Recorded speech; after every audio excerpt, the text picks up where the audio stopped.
down the officials and where they spot it. 1:18 on the clock. They're giving it to Pittsburgh. Short. They're going to run it to Patterson. Patterson nearly got there. It's short. And smartly turned upfield to make sure he stayed in bounds.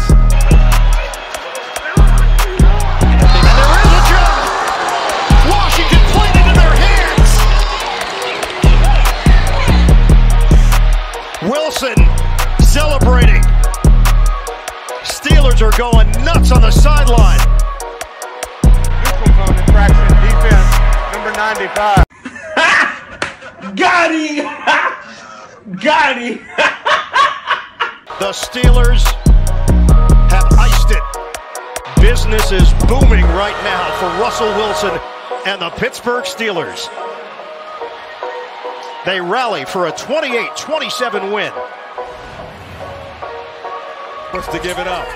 Got it back. Under 10 on the clock. Seeing the crowd again. Conley for three. Short. McDaniels the follow. This is a unique alignment here for Miami. Jovic got free and got the lay-in plus the foul. They're trying to figure out who's going to work it in. No, Randall was coming over to the inbound, and it's going to stay. Conley, corner, short, rebound out of Bio, and that's how it ends. This guy's going to be outside leverage, and your job's to clean up. Zeke gets the call. Elliott, the ball pops out, and Tashim recovers in the end zone. We do have a flag. Oh, that's going to be a huge call. Down 21-6, mid-third.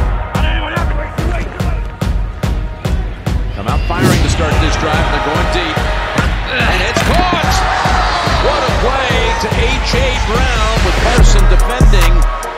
He just dropped it right in there. When you're winning, it's hard to win in the NFL, and they're winning. He deserves credit. He still has it. Hurts is going to plunge across for another Eagles touchdown. Some things you guys could have done defensively in the second half, but you guys had 5 interceptions and weren't really able to turn that into more points. What do you say about a second half when you just get shut out? How do you address that?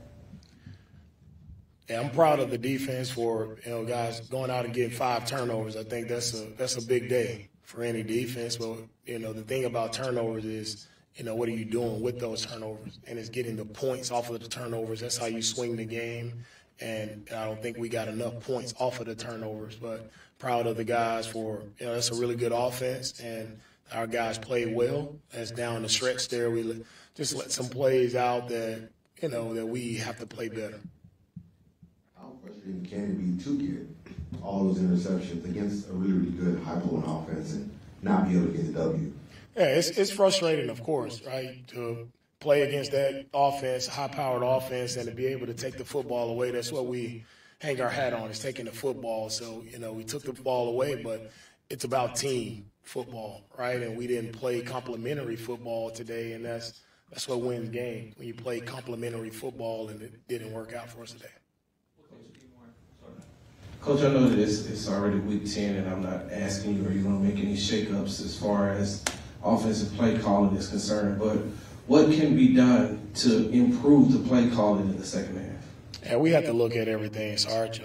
Look at all the play calling, what we're doing, what we're asking our guys to do, and make sure we're putting them in a good spot to execute. And guys have to take ownership and make sure everybody's doing what they're supposed to do. You did make some shakeups on the offensive line. How did you feel like that group played, and do you feel like there's another need for shakeups? Yeah, I think our guys protected well. We had Patterson in at center, moved Juice over the guard. The communication was well up front. Thought the guys protected well enough for us to make some plays. So I think the move was good there. Did it feel like because the offense had some issues and maybe it was a quick turnaround for the defense that things kind of started to pile up positively for the Lions on offense and maybe the defense got a little gas there? No, didn't get gassed. I just think, we They got some runs on us. When we didn't set the edge, we weren't triggering fast enough at the second level. We just we stalled a little bit there defensively. I think it was nothing, about being tired or anything. It's just us consistently executing, and that's what, I believe in, just out-executing our opponent. And, when things got tight there at the end and the second half, just like we didn't execute. We had multiple opportunities, right, to get off the field, but we didn't make those plays. D'Amico, I know you mentioned about guys stepping up. I know it wasn't enough tonight, but what did you... Welcome in, quick hitters. Welcome in, Goodymo short crew. Yeah, this was a tough one. This loss here was a tough one. Don't have much to say on it. I mean, well-fought game all the way through. On prime time. Battle red. New uniforms. The stage was set. I just remember saying in the past on big primetime games, when the Texans wear the battle red, it seems like something goes wrong. They don't pull out a win. This one don't feel like that. Don't feel like that in this one. Texans should have won this game, plain and simple. They owned it all the way through, dominated the Lions, almost to start to finish. Did they get laxed? I wouldn't say they got laxed. I think, last moments, the Detroit Lions, they were able to shake through a couple of runs and get loose, move the ball, get themselves in position to score touchdowns or kick field goals to tie the game up. And then after that, it's 0-0. You got to make something happen.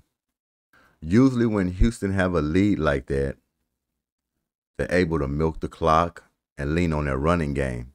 That's why you have to credit both sides of the defense. They came in this game making sure they were going to make the team one-dimensional. They was going to make C.J. Stroud one-dimensional. They was going to make Jared Goff one-dimensional, meaning they was going to force them to win the game. This was a quarterback's game. Quarterback have to go out there and win it. It was no running game. They was going to stuff it. Now, like I say, Detroit late shook loose, and that was the key. They finally opened it up from getting stuffed most of the game. It was all about the quarterback's play, making plays down the field, picking up first downs. And if Joe Mixon was able to shake loose, or the Houston Texans overall was able to dominate their line of scrimmage, we'll be talking about a total different game here. Mixon would have been able to milk this clock out with a good lead. Wouldn't have had enough time to get back in the game, and the Houston Texans would have won it. But, yeah, this was a tough one. I know C.J. Stroud has some throws that he would like to have back. I'm pretty sure Bobby Slowick has some play calls that he would have liked to change or wish he didn't go to. But in a game like this, you just cannot lose it at home on prime time with a lead that you had just to give it up in the final moments. That's tough to swallow. Tough to swallow. It's getting down to the nitty gritty. This team do not need to be edging no close to 500, winning one, losing one, win two, lose four. They can't get in this kind of cycle. We already narrowing down now, getting ready for the playoffs that's going to be coming soon. This was a tough loss at home, plain and simple. And the Detroit Lions came down here and they took one away. They snuck out with one. Unfortunate. But defense played nasty, aggressive all night. The protection on C.J. Stroud, hey, I give the offensive line a tip of the hat. They protected C.J. Stroud. Total different from last week. Now, for the run blocking, that wasn't there, but credit Detroit Lions defense. They had to play too. But bottom line in this game, Texans didn't make enough plays in those final moments to win. Detroit Lions did. And if Houston could have found some kind of opening to get loose on some running plays late, they would have been winning this game. They had the ball on their court. All you had to do is pick up a couple of first downs. It's all you. Detroit Lions should have never got the ball back with any time left if the Texans would have took care of their business. So, hard to swallow. Going to be hard to sleep tonight on this one. Just got to learn from it. But we're going to get more into D'Amico Ryans. I'm pretty sure C.J. Stroud get up there, say a few words. But, man, this one here was tough. And also, I want to mention that none call on a pass interference. That was tragic. You have to make that call. I think if it's any other team besides the Houston Texans, that flag comes out. Just seems like they always get the bad end of the stick. Now, we're not going to say that would lost the game. We don't want to say that. But I tell you what, it could have won it. Yeah, could have possibly won it. The man clearly hit the receiver early on that one. No doubt about it. Hutchinson got to him before the ball got there. So we might be talking about a different situation here at the end of this game if they make that call. But even saying that, that's not what lost Houston Texans the game. Unable to run the football cost them the game. Missed opportunities on some throws here and there, execution-wise on offense, to continue to pick up first downs to milk this game away without giving it back to Detroit is what lost this game. Yeah, man. Yeah, man.